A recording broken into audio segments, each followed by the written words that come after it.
Listen to me. You started out already perfect, and you've never lost it.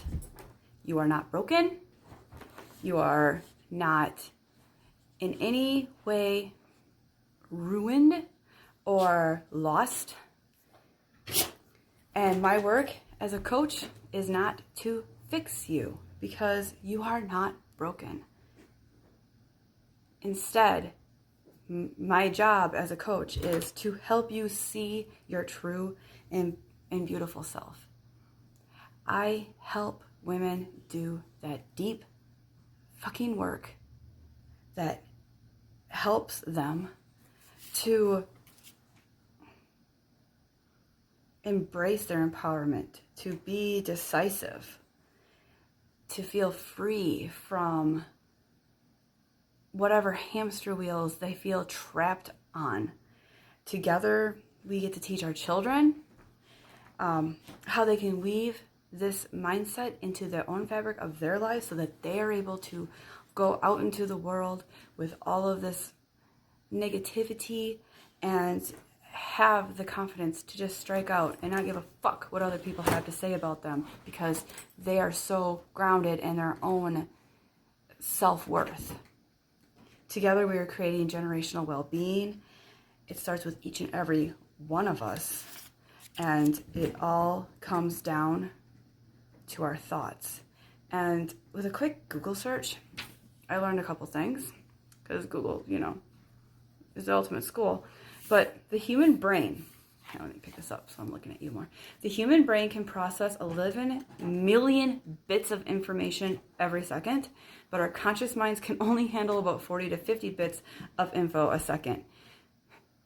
What the heck does that even mean? Well, how about this? On average, our brains produce about 70,000 thoughts a day. 70,000.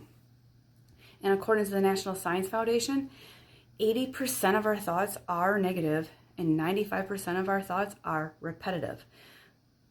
And this is why I coach for a whole damn year, because it is just natural for humans to have the negative thoughts, because that's what keeps us safe for our brains. We got to be looking for the dangers in the world. The problem with that is that in a lot of modern society, dangers now look like being late on paying the bill, or being late to work, or I don't know, somebody thinking you said something stupid. It's completely blown out of proportion. And 95% of our thoughts are repetitive. So when these have gone unchecked, because our egos are like little toddlers, they will just run and run and run, and then we are meaning-making machines and evidence-making machines in these brains, and so it will constantly be looking for more evidence to support these beliefs that we already have. So I work with my clients once a week. There's no actual homework in between. This stuff just becomes more and more natural. We meet for an hour once a week. This becomes a habit. Each week, we're working on self-awareness and looking at our thoughts and realizing and being curious. What else is possible? Is that actually true? How else can I look at this? What would I like to get from this? What differences do I want? Where am I at? Where do I want to be? How do I get from here to there? And as time progresses, we're able to replace so many of these thoughts with new thoughts and practice working them, becoming aware so much quicker to what is happening in our brains, because all of this is split second. I mean, think about it, 70,000 thoughts in one day. Most of these thoughts are going so fast, we're not even noticing them. So a lot of the times, we're data dumping all the good ones if we're focusing in on some of the bad ones. But here's another thing. We don't need to beat ourselves up about it. This is just human nature. You're just being a human. That's perfectly fine. So we also work on our own self-image and our own self-love, and seeing ourselves for who we truly are and our own self-worth, because this is the bottom line. We're born into this world with all of the possibilities in front of us, and the powers that be already know that we're gonna fuck things up sometimes, that we're gonna be mean or uncaring at times, that we're going to be careless, thoughtless, whatever, all sorts of bad things.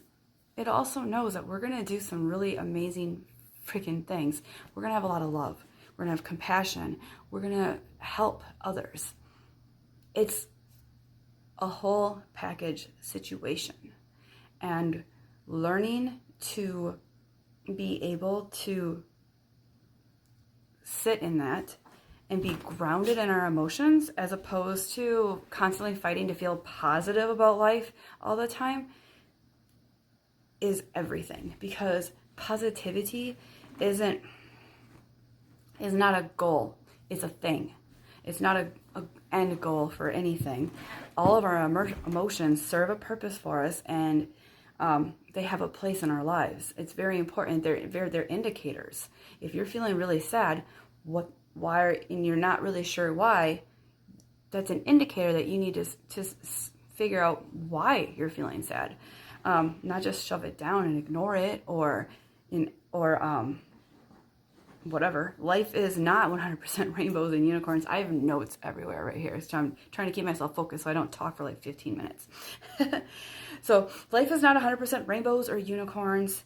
That's just not possible. And for anybody to feel like that's like the ultimate goal is to just be like flitting through life constantly blissful is not realistic. But to understand that there's good and there's bad in everything, and that some days we're going to feel down and some days we're going to feel really good. But being able to be grounded and learn how to sit in those emotions and process them properly, and be able to get through the day and to function as an adult, and to do whatever needs to be done to keep progressing forward, is golden. To be able to think, it's okay, I love you, despite all of this, I am safe and I am okay. And to believe it is groundbreaking, actually. It's really hard to just spit this stuff out and then be like, yeah, do you get it? It really takes repetition, over and over and over, constant reminding. I've been getting reminded of these things for years, and all of a sudden it's all like just slamming down into like this really amazingly big mansion of mission ideas. I don't even know how to explain it, but like literally takes a very long time to build it up. And that is the beauty of having a coach, somebody that's already been along this path, who's able to see you, to acknowledge where you're at, to help remind you that you're not broken, that you don't need fixing. You just need to remove whatever filters and lenses you've covered yourself with and are now not viewing yourself fully through anymore. That's where the help really is. You have all the answers inside of you, and a coach just helps you to figure out how to unlock all that and to get back to your true self. So hit me up. I'm sorry, my dog, he just got fixed and he's driving me nuts with his cone. He has to be like right behind me, and he keeps trying to lick his balls. It's just great, but it's a little distracting. But hit me up.